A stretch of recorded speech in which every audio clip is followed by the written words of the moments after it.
Welcome back to physics online class part 2. നമ്മൾ നേരത്തെ കണ്ട വീഡിയോയിൽ യൂണിറ്റ്സ് ആൻഡ് മെഷർമെന്റിന്റെ റിവിഷൻ ആയിരുന്നു നമ്മൾ ചെയ്തുകൊണ്ടിരുന്നത്. അതിൽ നമ്മൾ യൂണിറ്റ്സ് എന്താണ്, ഡിഫറെന്റ് സിസ്റ്റം ഓഫ് യൂണിറ്റ്സ് എന്താണ്, ഡയമെൻഷൻ എന്താണ്, ആ ഡയമെൻഷന്റെ ഒരു ആപ്ലിക്കേഷൻ, അതായത് ഡയമെൻഷനുകൾ നമുക്ക് ഒരു ഇക്വേഷനെ കറക്റ്റ് ആണോ അല്ലയോ എന്ന് ചെക്ക് ചെയ്യാനായിട്ട് നമുക്ക് ഉപയോഗിക്കാം എന്ന് വരെ നമ്മൾ കണ്ടു കഴിഞ്ഞു. ഇത് അതിന്റെ രണ്ടാം ഭാഗമാണ്. ഇതിൽ നമ്മൾ ചെയ്യുന്നത് ബാക്കിയുള്ള ഡയമെൻഷനുകളുടെ ആപ്ലിക്കേഷനും കുറച്ച് ചെറിയ ഐഡിയാസ്, സിഗ്നിഫിക്കന്റ് ഫിഗറിനെ കുറിച്ചുമാണ് ഞാൻ തരാൻ ഉദ്ദേശിക്കുന്നത്. വീഡിയോയിലേക്ക് കടക്കുന്നതിന് മുൻപ് ഒരു കാര്യം ഞാൻ ഓർമ്മപ്പെടുത്തുന്നു. ഇതൊരു റിവിഷൻ വീഡിയോ ആണ്. നമുക്ക് ഒരു 10 മിനിറ്റ്, 15 മിനിറ്റ് അല്ലെങ്കിൽ 20 മിനിറ്റ് കൊണ്ട് നടത്താവുന്ന ഒരു റിവിഷൻ വീഡിയോ മാത്രമാണിത്. എക്സാമിന് വേണ്ടി മാത്രം നമുക്ക് ചെയ്യാൻ പറ്റുന്ന ഒരു റിവിഷൻ വീഡിയോ ആയിട്ട് മാത്രമേ നിങ്ങൾ ഇതിനെ കണക്കാക്കാവൂ. അപ്പൊ നമുക്ക് വീഡിയോയിലേക്ക് പോവാം. അപ്പോ നമ്മുടെ രണ്ടാമത്തെ ആപ്ലിക്കേഷനായിട്ട് നമ്മൾ പറയുന്നത് to derive relation between different physical quantities. അപ്പോ നമുക്ക് ഡയമെൻഷൻ അറിയാമെങ്കിൽ നമുക്ക് ഫിസിക്കൽ ക്വാണ്ടിറ്റികൾ പരസ്പരമുള്ള റിലേഷൻസ് ഫോം ചെയ്യാൻ പറ്റും. എക്സാക്റ്റ് ആയിട്ട് ഒരു ഇക്വേഷനിലേക്ക് വരാൻ സാധിക്കത്തില്ല എങ്കിലും നമ്മൾക്ക് ഏതൊക്കെ ഒരു ഫിസിക്കൽ ക്വാണ്ടിറ്റിയെ ഡിപ്പെൻഡ് ചെയ്യുന്നതും ഇൻഡിപെൻഡന്റ് ആയിട്ടുള്ളതുമായിട്ടുള്ള ഫാക്ടേഴ്സ് നമുക്ക് ഡയമെൻഷൻസ് യൂസ് ചെയ്ത് കണ്ടുപിടിക്കാം. അത് ഞാനൊരു എക്സാമ്പിളിലൂടെ തന്നെ നിങ്ങൾക്ക് കാണിച്ചു തരാം. എക്സാമ്പിൾ ഇതാണ്. Time period of oscillation of simple pendulum depend ചെയ്യുന്ന ഫാക്ടേഴ്സ് താഴെ തന്നിട്ടുണ്ട്. Mass of the bob depend ചെയ്യാം, length of the pendulum depend ചെയ്യാം, acceleration due to gravity depend ചെയ്യാം. ഇത് എങ്ങനെയാണ് ഡിപ്പെൻഡ് ചെയ്യുന്നത് എന്നുള്ളത് എനിക്കറിയില്ല. മേ ബി ഡയറക്റ്റ് ആയിട്ട് ഡിപ്പെൻഡന്റ് ആയിരിക്കാം, ഇൻഡയറക്റ്റ് ആയിട്ട് ഡിപ്പെൻഡന്റ് ആയിരിക്കാം. ഡയറക്റ്റ് ആയിട്ട് ഡിപ്പെൻഡന്റ് ആയിട്ടുള്ളത് സ്ക്വയർ ആയിരിക്കാം, ഡയറക്റ്റ് ആയിട്ട് ഡിപ്പെൻഡന്റ് ആയിട്ടുള്ളത് ക്യൂബ് ആയിരിക്കാം, എക്സെട്ര. അപ്പൊ എനിക്ക് അറിയാവുന്ന ഒരു കാര്യം, ടൈം പീരീഡ് എന്ന് പറയുന്നത് depends on mass raise to a. എന്തിനാണ് ഈ റേസ് ടു എ ഇട്ടിരിക്കുന്നത്? കാരണം ഞാൻ മുമ്പേ പറഞ്ഞു, ഇത് ഡയറക്റ്റ് ആണോ, ഇൻഡയറക്റ്റ് ആണോ, സ്ക്വയർ ആണോ, ക്യൂബ് ആണോ ഡിപ്പെൻഡ് ചെയ്യുന്നതെന്ന് എനിക്കറിയില്ല. അതായത് ഇതിന്റെ മുകളിലുള്ള പവർ അൺസർട്ടൻ ആണ്. If a equal to 1 for direct dependence, a equal to -1 for indirect dependence, a equal to 2, that means time period is depend on the square of the mass etcetera. അപ്പൊ നമുക്ക് ന്യൂമറേറ്ററിലുള്ള quantities അറിയില്ല, power ആയിട്ടുള്ള quantities എത്രയാണെന്ന് അറിയില്ല. That we have to find. അപ്പൊ അങ്ങനെ എഴുതുമ്പോൾ ലെങ്തുമായിട്ട് ഡിപ്പെൻഡന്റ് ഉണ്ടായിരിക്കാം, L raise to b. Acceleration due to ഗ്രാവിറ്റിയുമായിട്ട് ഡിപ്പെൻഡന്റ് ഉണ്ടാവാം, ജി റേസ് ടു സി. അപ്പൊ എന്താണ് നമ്മൾ കോമൺ ആയിട്ട് ചെയ്യേണ്ടത്? ഡിപ്പെൻഡന്റ് ഉള്ള ഫാക്ടേഴ്സിനെ നമ്മൾ പവർ ആയിട്ട് എഴുതി, M A, L B and G C. ഇനി നമുക്കൊന്ന് ഡിറൈവ് ചെയ്യാൻ ശ്രമിക്കാം. ഈ ഡിപ്പെൻഡന്റ് എന്നുള്ളത് മാറ്റിയിട്ട് ഈക്വേഷൻ ആക്കണമെങ്കിൽ ഒരു കോൺസ്റ്റന്റ് ഇട്ട് കൊടുക്കണം. ഓക്കെ, എന്നിട്ട് വീണ്ടും ഞാൻ M A, L B and G C. ഇപ്പൊ ഇതൊരു ഇക്വേഷൻ ആയിട്ട് മാറിക്കഴിഞ്ഞിരിക്കുന്നു. ഇത് ഇക്വേഷൻ ആവണമെങ്കിൽ എന്താണ് കണ്ടീഷൻ? ഇതിന്റെ ലെഫ്റ്റ് ഹാൻഡിലുള്ള ഡയമെൻഷനും റൈറ്റ് ഹാൻഡിലുള്ള ഡയമെൻഷനും ഈക്വൽ ആയിരിക്കണം. അപ്പൊ നമുക്കൊന്ന് നോക്കാം. ലെഫ്റ്റ് ഹാൻഡിലുള്ള ഡയമെൻഷൻ ആരാണ്? ടൈം പീരീഡ് എന്ന ഡയമെൻഷൻ ടൈം തന്നെയാണ്. റൈറ്റ് ഹാൻഡിലുള്ള ഡയമെൻഷൻസ് നമുക്കൊന്ന് ഇട്ട് നോക്കാം. കെയ്ക്ക് ഡയമെൻഷൻ ഇല്ല, മാസിന്റെ ഡയമെൻഷൻ എം ആണ്, റൈസ് ടു എ അവിടെ തന്നിട്ടുണ്ട്, നമ്മൾ എഴുതിയിട്ടുണ്ട്. ലെങ്ത്തിന്റെ ഡയമെൻഷൻ എൽ ആണ്, റൈസ് ടു ബി ആണ്. ജി ആരാ? ജി ആക്സലറേഷൻ ആണ്, l t raise to -2 raise to c. അപ്പൊ നമുക്ക് അറേഞ്ച് ചെയ്താൽ കിട്ടുന്നത് time period t is equal to m raise to a, l raise to b, and here is L raised to C. ഇവിടെ ഒരു L raised to B ഉണ്ട്, ഇവിടെ L raised to C ഉണ്ട്. Combine ചെയ്യുമ്പോൾ we'll get L raised to B plus C and T raised to -2 into C -2C. അപ്പൊ നമുക്ക് LHS-ലും ഒരു power കിട്ടി, RHS-ലും ഒരു പവർ കിട്ടി. അപ്പൊ നമുക്ക് എന്ത് ചെയ്യാം? LHS-നെയും RHS-നെയും ഇക്വേറ്റ് ചെയ്യാം. ഇക്വേറ്റ് ചെയ്യുമ്പോൾ here M raised to A ഉണ്ട്, ഇവിടെ എമ്മിന് യാതൊരു പവറും ഇല്ല. That means we can take m raise to 0. So here a equal to 0. ഇങ്ങനെയാണ് എ 0 വന്നത്. കൺഫ്യൂഷൻ ആവേണ്ട കാര്യമില്ല. ഇവിടെ എം റൈസ് ടു എ ആണ്, ഇവിടെ എമ്മിന് പവർ ഇല്ല. therefore എയുടെ പവർ 0 ആയിരിക്കും. ഓൾസോ ബി പ്ലസ് സി അതാരുടെ പവറാണ്? ലെങ്ത്തിന്റെ പവറാണ്. അപ്പൊ ഇവിടെ ലെങ്ത്തിന്റെ പവർ വേറെ ആരുമില്ല, therefore അതും 0 ആണ്. ഇനി -2c എന്ന് പറയുന്നത് ടൈമിന്റെ പവർ ആണ്. -2c ഇവിടെ എത്രയാണ്? ടൈമിന്റെ പവർ 1 ആണ്. സോ -2c എന്ന് പറയുന്നത് 1 ആണ്. That implies c equal to -1/2. അപ്പൊ നമുക്ക് c കിട്ടി, a കിട്ടി. b കിട്ടാൻ ഒരു ബുദ്ധിമുട്ടുമില്ല. b -1/2 കാരണം c -1/2 ആണ് നമുക്ക് മുമ്പേ കിട്ടിയിട്ടുണ്ട്. Equal to 0, b becomes 1/2. b becomes 1/2. ഇനി നമുക്ക് എന്ത് ചെയ്യാം? നമ്മുടെ ഇക്വേഷനിലേക്ക് ഇതങ്ങോട്ട് സബ്സ്റ്റിറ്റ്യൂട്ട് ചെയ്യാം. That means t is equal to k into m raised to a നമുക്ക് കിട്ടിയിട്ടുണ്ട് 0, l raised to b സ്മോളറിലാണ്, l raised to b നമുക്ക് കിട്ടിയിട്ടുണ്ട് എത്രയാണ്? Half, and g raised to നമുക്ക് കിട്ടിയിട്ടുണ്ട് c, that means 1/2. അപ്പൊ നമുക്കൊരു കാര്യം മനസ്സിലായി, m raised to 0, that means m എന്ന് പറയുന്നത് അല്ലെങ്കിൽ മാസ് ഓഫ് ദി ബോബ് എന്ന് പറയുന്നത് ഇൻഡിപെൻഡന്റ് ആണ്. അത് നമുക്ക് മനസ്സിലായത് പവറിൽ നിന്നാണ്. So t is equal to k times l by g raised to half. Okay, g raised to 1/2 means denominator g പോകും. So l by g raised to half. Raised to half എന്ന് പറയുന്നത് we can use root expression, root of l by g.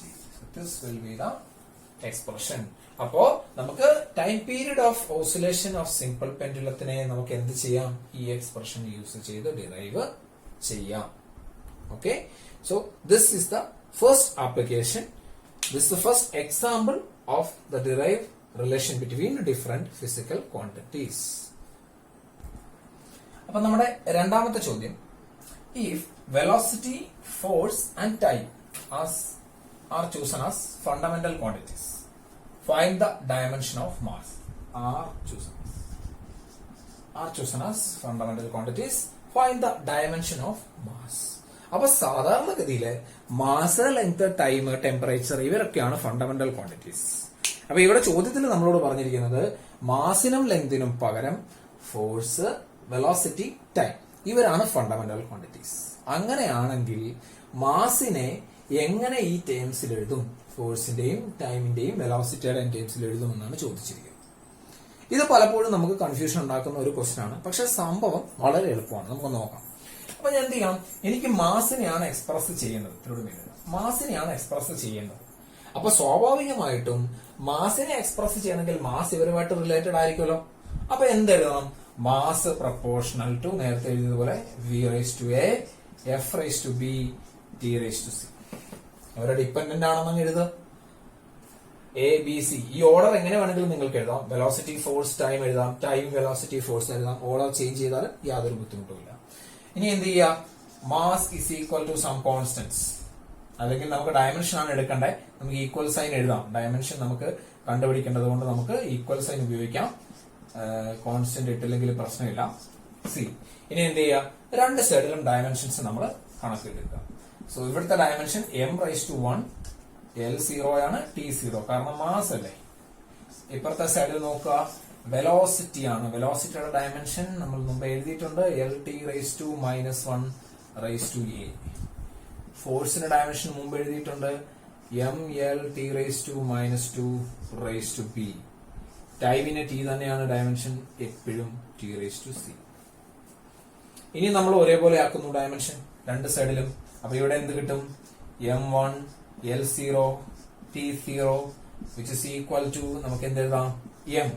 m ഇവിടെ ഇല്ല, ഇവിടെ raised to b ഉണ്ട്, m raised to b. ബാക്കി l raised to ഇവിടെ a ഉണ്ട്, ഇവിടെ p ഉണ്ട്. t raised to നോക്കിക്കേ, ഒരു മൈനസ് എ ഇവിടെ കിട്ടും, ഒരു സി കിട്ടും. മൈനസ് എ, ഇവിടെ ഒരു -2b, ഇവിടെ ഒരു സി. ഇത്രയും കാര്യങ്ങൾ കിട്ടി. ഇനി നമ്മൾ ഇക്വേറ്റ് ചെയ്യും. ഇക്വേറ്റ് ചെയ്യുമ്പോൾ നോക്കാം, ഇവിടെ m raised to b, ഇവിടെ 1. അപ്പൊ b നമുക്ക് ഒറ്റയടിക്ക് കിട്ടി 1 ആണ്. അപ്പൊ നോക്കുക, എ പ്ലസ് ബി എല്ലിന്റെ പവർ ആണ്. ഇപ്പൊ ഇവിടെ എല്ലിന്റെ പവർ എത്രയാണ്? എല്ല് ഇല്ല, 0.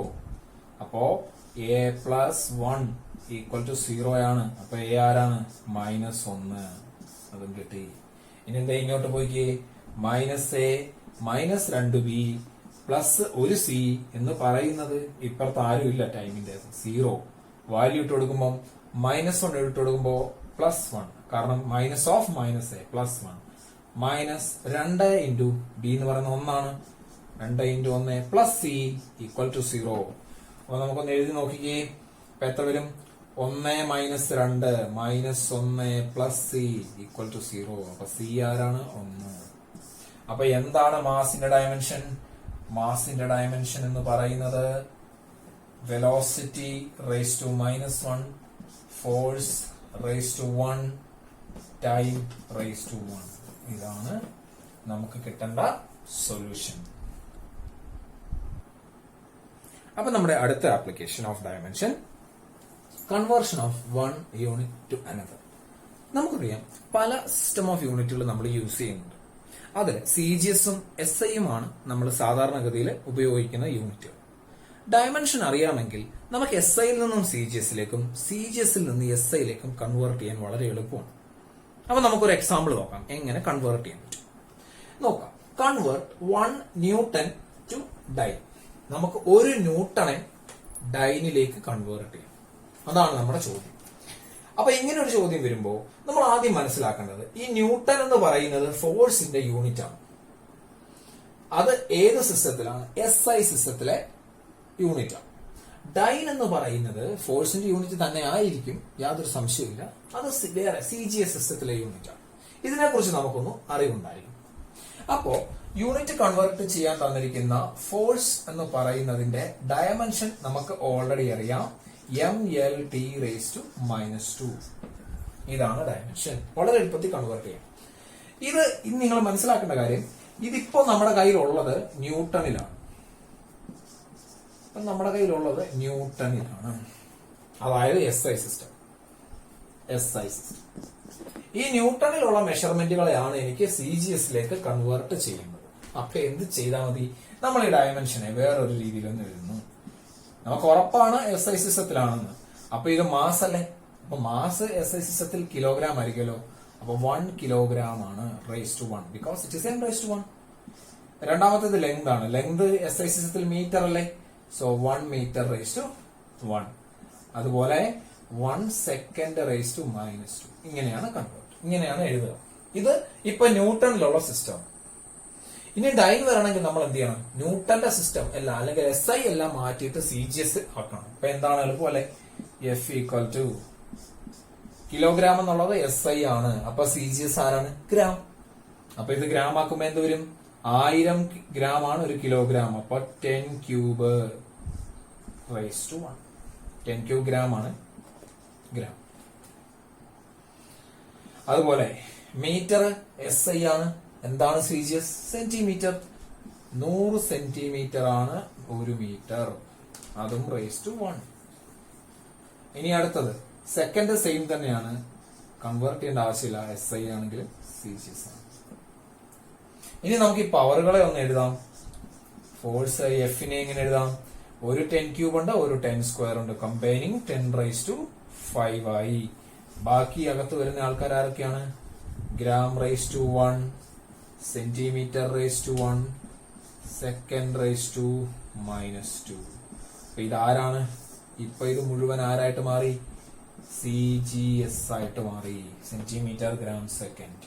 അപ്പോ 1 ന്യൂട്ടൺ ഈക്വൽ ടു 10⁵. CGS-ലുള്ള യൂണിറ്റ് ആരാണ്? ടൈം.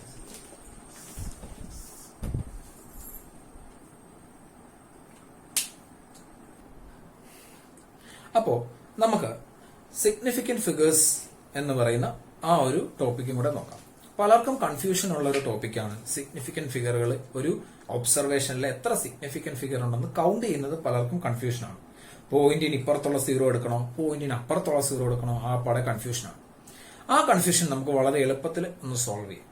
സിഗ്നിഫിക്കന്റ് ഫിഗർ എന്ന് പറയുമ്പോൾ നമ്മൾ ഒരു ഒബ്സർവേഷൻ എടുക്കുമ്പോൾ അതിനകത്ത് എത്ര ഡിജിറ്റ് സിഗ്നിഫിക്കന്റ് ആണ്, എത്ര ഡിജിറ്റ് വാലിഡ് ആണ്, എത്ര ഡിജിറ്റ് നമുക്ക് സെർട്ടൈൻ ആണ് എന്ന് പറയുന്നതാണ് സിഗ്നിഫിക്കന്റ് ഫിഗർ. വളരെ സിമ്പിൾ ആയിട്ട് ഡെഫിനിഷനിലേക്ക് ഞാൻ പോകുന്നില്ല. ഞാൻ നിങ്ങൾക്ക് പരിചയപ്പെടുത്തുന്നത് സിഗ്നിഫിക്കന്റ് ഫിഗറുകൾ റൂൾ ഇല്ലാതെ കണ്ടുപിടിക്കുക. റൂള് നമ്മൾ 5-6 റൂളുകൾ എഴുതും. ആ റൂളുകളെ ബേസ് ചെയ്തിട്ടാണ് നമ്മൾ കണ്ടുപിടിക്കുന്നത്. പക്ഷെ ഇവിടെ ഞാൻ സിഗ്നിഫിക്കന്റ് ഫിഗറുകൾ റൂളുകളില്ലാതെ കണ്ടുപിടിക്കാം. അതിന് നമുക്കത് ഈ ഒരു ഫ്ലോ ചാർട്ട് അല്ലെങ്കിൽ ഈ ഒരു ടേബിൾ മാത്രം, ഈ ഒരു ഫ്ലോ ചാർട്ട് മാത്രം നോക്കിയാൽ മതി. അപ്പോ 2 തരത്തിലാണ് നമ്പറുകൾ ഉണ്ടാവുക. ഒന്നുകിൽ 0 അല്ലെങ്കിൽ നോൺ സീറോ. സിഗ്നിഫിക്കന്റ് ആണോ എന്ന് നോക്കാനായിട്ട് നമ്മൾ നോക്കേണ്ടത് നോൺ സീറോ എന്ന് കാണുമ്പോഴേ ഓർത്തോളുക, നോൺ സീറോ ഡിജിറ്റുകളൊക്കെ സിഗ്നിഫിക്കന്റ് ആണ്. എവിടെ നോൺ സീറോ കണ്ടാലും ഡെസിമൽ പോയിന്റ് ഉണ്ടെങ്കിലോ ഡെസിമൽ പോയിന്റ് ഇല്ലെങ്കിലോ അതൊന്നും ഒരു പ്രശ്നവുമില്ല. നോൺ സീറോ ഡിജിറ്റുകൾ എപ്പോഴും സിഗ്നിഫിക്കന്റുകളായിരിക്കും. ഇനി നമുക്ക് കൺഫ്യൂഷൻ ഉണ്ടാക്കുന്നയാള് സീറോയാണ്. സീറോയുടെ കാര്യത്തിലേക്ക് വരുമ്പോൾ സീറോകൾ 3 തരത്തിലുണ്ട്. Leading zero, tracked zero, trailing zero. പേര് കണ്ട് കൺഫ്യൂഷൻ ഉണ്ടാ. ലീഡിംഗ് സീറോ എന്ന് പറഞ്ഞാൽ ഒരു ഒബ്സർവേഷന് മുൻപിൽ വരുന്ന സീറോസ് ആണ് ലീഡിംഗ് സീറോസ്. 0.72, 0.012 ഇവരൊക്കെ ലീഡിംഗ് സീറോസ് ആണ്, ഒരു ഒബ്സർവേഷന്റെ മുൻപിൽ വരുന്ന സീറോസ്. ട്രാപ്ഡ് സീറോസ് എന്ന് പറഞ്ഞാൽ ഇടയ്ക്ക് കുടുങ്ങി കിടക്കുന്ന സീറോസ്. 1002, 1005 അങ്ങനെ വരുന്നതാണ് ട്രാപ്ഡ് സീറോസ്. മൂന്നാമത്തത് ട്രെയിലിംഗ് സീറോസ്, അതായത് നോൺ സീറോ ഡിജിറ്റ് കഴിഞ്ഞു വരുന്നതാണ് ട്രെയിലിംഗ് സീറോസ്. ഇപ്പോ 6000, 60.00 അങ്ങനെ, അതായത് നോൺ സീറോ ഡിജിറ്റുകൾ കഴിഞ്ഞു വരുന്നതാണ് ട്രെയിലിംഗ് സീറോസ് എന്ന് പറയുന്നത്. നമുക്ക് നോക്കാം. സീറോകൾ കാണുമ്പോൾ നിങ്ങൾ നോക്കേണ്ടത് അത് ലീഡിംഗ് സീറോ ആണെങ്കിൽ, അതായത് നോൺ സീറോ ഡിജിറ്റിന് മുൻപുള്ള സീറോ ആണെങ്കിൽ അത് സിഗ്നിഫിക്കന്റേ അല്ല. അവിടെ നിങ്ങൾ ഡെസിമൽ പോയിന്റ് ഉണ്ടോ ഡെസിമൽ പോയിന്റ് ഇല്ലയോ എന്ന് കറക്റ്റ് ചെയ്യേണ്ട കാര്യമില്ല. ലീഡിംഗ് സീറോസ് നിങ്ങൾ എവിടെ കണ്ടാലും നിങ്ങൾ ഓർത്തോളുക, അവർ സിഗ്നിഫിക്കന്റേ അല്ല. മുൻപിലാണ് സീറോ കിടക്കുന്നെങ്കിൽ അവർ സിഗ്നിഫിക്കന്റ് അല്ല. ഇനി ട്രാപ്ഡ് സീറോ എവിടെ കണ്ടാലും, ട്രാപ്ഡ് സീറോ എന്ന് പറഞ്ഞാൽ 2 അപ്പുറം ഇപ്പുറം 2 നോൺ സീറോ ഡിജിറ്റും ഇടയ്ക്ക് സീറോയും അങ്ങനെയാണ് കിടക്കുന്നുണ്ടെങ്കിൽ ഉറപ്പായിട്ടും അവരെന്താണ്, അവര് സിഗ്നിഫിക്കന്റ് ആണ്. അത് ഡെസിമൽ പോയിന്റ് മൈൻഡ് ചെയ്യേണ്ട കാര്യമില്ല, അവര് സിഗ്നിഫിക്കന്റ് ആണ്. ഇനിയുള്ളതാണ് ട്രെയിലിംഗ് സീറോ. അവൻ നമ്മൾ ഇച്ചിരി ഒന്ന് കൺഫ്യൂഷൻ ആക്കും. ട്രെയിലിംഗ് സീറോ വരുമ്പോൾ നിങ്ങൾ നോക്കേണ്ടത് ട്രെയിലിംഗ് സീറോയില് ഡെസിമൽ പോയിന്റ് ഉണ്ടോ എന്ന് നോക്കാം. ആ ഒബ്സർവേഷനകത്ത് ഡെസിമൽ പോയിന്റ് ഉണ്ടോ എന്ന് നോക്കാം. ഇപ്പൊ ആ ടോട്ടൽ ഒബ്സർവേഷനിൽ ഡെസിമൽ പോയിന്റ് ഉണ്ടെങ്കിൽ അവർ സിഗ്നിഫിക്കന്റ് ആണ്. ട്രെയിലിംഗ് സീറോയില് ഡെസിമൽ പോയിന്റുകൾ വരികയാണെങ്കിൽ, ആ ഒബ്സർവേഷനിൽ എവിടെയെങ്കിലും ഡെസിമൽ പോയിന്റ് ഉണ്ടെങ്കിൽ ആ ഒബ്സർവേഷൻ, ആ നമ്പർ അല്ലെങ്കിൽ ആ സീറോസ് സിഗ്നിഫിക്കന്റ് ആണ്. 2 ഡെസിമൽ പോയിന്റ് ഇല്ല എങ്കിൽ നോട്ട് സിഗ്നിഫിക്കന്റ് എഴുതാം, പക്ഷേ നോക്കണം അതിന്റെ കൂടെ യൂണിറ്റ് ഉണ്ടോ. ഡെസിമൽ പോയിന്റ് ഇല്ലെങ്കിൽ, യൂണിറ്റും ഇല്ലെങ്കിൽ ഉറപ്പാണ് അവര് സിഗ്നിഫിക്കന്റ് അല്ല. യൂണിറ്റ് ഉണ്ടെങ്കിൽ അവരെന്താണ്, സിഗ്നിഫിക്കന്റ് ആണ്. അപ്പോ ഇതാണ് ചാപ്റ്റർ. ഒന്നുകൂടെ പറയാം. നോൺ സീറോ സീറോസ്, സീറോയില് ലീഡിംഗ് സീറോസ് സിഗ്നിഫിക്കന്റ് അല്ല. ട്രാപ്ഡ് സീറോസ് സിഗ്നിഫിക്കന്റ് ആണ് എപ്പോഴും. ട്രെയിലിംഗ് സീറോയില് ഡെസിമൽ പോയിന്റ് ഉണ്ടോ നോക്കുക. ഉണ്ടെങ്കിൽ ഡയറക്റ്റ് ആയിട്ട് സിഗ്നിഫിക്കന്റ് ആണെന്ന് എഴുതുക. ഇല്ലെങ്കിൽ ഒരു പ്രശ്നവും ഇല്ല, ഇത് നോട്ട് സിഗ്നിഫിക്കന്റ് ആണ്, പക്ഷേ യൂണിറ്റ് ഉണ്ടോ ഇല്ലയോ എന്ന് നമുക്ക് ചെക്ക് ചെയ്യണം. ഇനി നമുക്ക് ചില എക്സാമ്പിളുകൾ നോക്കാം ഈ സിഗ്നിഫിക്കന്റ് ഫിഗറുകൾ കണ്ടുപിടിക്കുന്നു. നമുക്ക് ചില എക്സാമ്പിളുകൾ നോക്കാം സിഗ്നിഫിക്കന്റ് ഫിഗറുകൾ കണ്ടുപിടിക്കാം. നിങ്ങൾക്ക് എന്റെ കൂടെ തന്നെ പറയാം 2473 എത്ര സിഗ്നിഫിക്കന്റ് ഫിഗറുകൾ ഉണ്ടാവും. ഉറപ്പാണ് എല്ലാ നോൺ സീറോ ഡിജിറ്റുകളാണ് 4 സിഗ്നിഫിക്കന്റ് ഫിഗർ. ഞാൻ പറഞ്ഞല്ലോ നോൺ സീറോ ഡിജിറ്റുകൾ സിഗ്നിഫിക്കന്റ് ആണ്. So there are 4 significant figures. രണ്ടാമത്തേത് 0.073. മുമ്പ് പറഞ്ഞത് നിങ്ങൾക്ക് ഓർമ്മയുണ്ടാവും. ലീഡിംഗ് സീറോസ്, അതായത് നോൺ സീറോ ഡിജിറ്റിന് മുൻപിലുള്ള സീറോസ് സിഗ്നിഫിക്കന്റേ അല്ല. പോയിന്റ് ഉണ്ടെങ്കിലും പോയിന്റ് ഇല്ലെങ്കിലും. അപ്പൊ നമുക്ക് ഇവരെ രണ്ടുപേരെ നോക്കിയാൽ മതി. 73, അതുകൊണ്ട് 2 സിഗ്നിഫിക്കന്റ് ഫിഗർ. അടുത്ത് നോക്കാം 1.02. ഡെസിമൽ പോയിന്റ് ഉണ്ട്, ട്രാപ്ഡും ആണ്. ഡെസിമൽ പോയിന്റ് ഉണ്ടെങ്കിലും ഇല്ലെങ്കിലും നടുക്കത്തെ സീറോ സിഗ്നിഫിക്കന്റ് ആയിരിക്കും. അപ്പുറം ഇപ്പുറം 2 non zero digit, therefore 3 significant figures. അടുത്ത് 2000. ഇത് ഏത് സീറോസ് ആണ്? These are trailing zeros. Trailing zeros ആണ്. ട്രെയിലിംഗ് സീറോസിന് കൂടെ ആരില്ല, യൂണിറ്റ് ഇല്ല. അതുകൊണ്ട് ആകെപ്പാടെ 2 മാത്രമേ സിഗ്നിഫിക്കന്റ് വരൂ. So there is 1 significant figure. പക്ഷെ ഇവിടെ നോക്കുക വ്യത്യാസം. 60 കിലോഗ്രാം. ഇവിടെ അതേ കേസ് തന്നെയാണ് ഇവിടെ. പക്ഷെ ഇവിടെ നോക്കുക, കിലോഗ്രാം എന്നുള്ള യൂണിറ്റ് അതിന്റെ കൂടെ വന്നിട്ടുണ്ട്. യൂണിറ്റ് വരുമ്പോൾ 2 നമ്പറും സിഗ്നിഫിക്കന്റ് ആണ്. So it is 2. സിമിലർലി 20.070. എത്രയുണ്ട്? നടുക്കത്തെ 2 സീറോസ് സിഗ്നിഫിക്കന്റ് ആണ്. ഈ സീറോസ് സിഗ്നിഫിക്കന്റ് ആണ് ബിക്കോസ് ഡെസിമൽ പോയിന്റ് ഉണ്ട്. പിന്നെ ഉള്ള നമ്പറുകളെല്ലാം സിഗ്നിഫിക്കന്റ് ആണ്. So there are 5 significant figures. ഇനി പൈ എന്ന് കേൾക്കുമ്പോൾ നമ്മൾ 3.14 ആണ് ഇടുന്നത്. അപ്പോൾ 3 സിഗ്നിഫിക്കന്റ് ഫിഗർ ആണ് നമ്മൾ എഴുതാൻ ഉദ്ദേശിക്കുന്നത്. പക്ഷേ പൈ ഒരു വെൽ ഡിഫൈൻഡ് കോൺസ്റ്റന്റ് ആണ്. അതിന്റെ വാല്യൂ വെൽ ഡിഫൈൻഡ് ആണ്.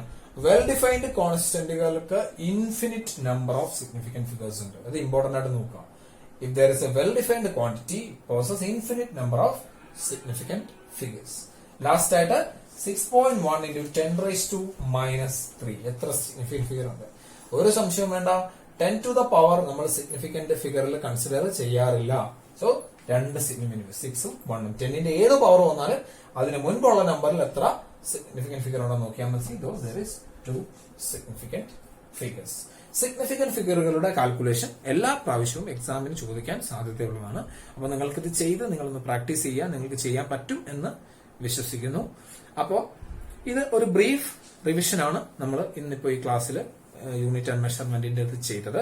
ഒരു ഡീറ്റെയിൽഡ് എക്സ്പ്ലനേഷൻ അല്ല, ജസ്റ്റ് ഫോർ എക്സാമിനേഷന് വേണ്ടി ഒരു ചെറിയൊരു റിവിഷൻ ആണ് ഞാനിപ്പോ ചെയ്തത്. നിങ്ങൾക്ക് ഇഷ്ടപ്പെട്ടു എന്ന് വിചാരിക്കുന്നു. ഇഷ്ടപ്പെട്ടെങ്കിൽ നിങ്ങൾ സബ്സ്ക്രൈബ് ചെയ്യുക, ഷെയർ ചെയ്യുക, ലൈക്ക് ചെയ്യുക. Thank you and have a nice day.